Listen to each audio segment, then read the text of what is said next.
CPI versus PCE, understanding inflation data in 2 minutes. This week, the US market is looking at a super rare setup, both the Consumer Price Index, CPI, and personal consumption expenditures. PCE inflation reports are dropping in the exact same week. For traders, this isn't just a busy week for data, it's our absolute best window to read into the Fed's March playbook.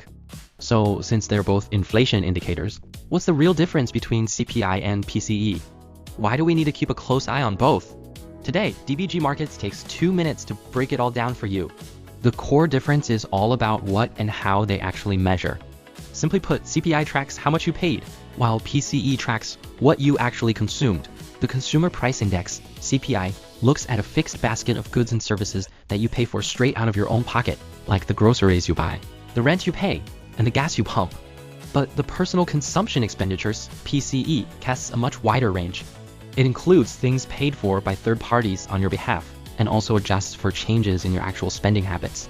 Here's a simple example. If beef gets too expensive and you start buying chicken instead, the PCE quickly catches that behavioral change and adjusts. But CPI will maintain its calculation based on that expensive beef. Hence, PCE data is usually smoother than CPI and gives us a much more realistic picture of the whole economy. Globally, when the CPI drops, it usually sparks the wildest short-term market reactions. But keep this in mind. The Fed's official 2% inflation target is actually locked onto the PCE. Why? Because PCE's weighting does a much better job of cutting through the market noise.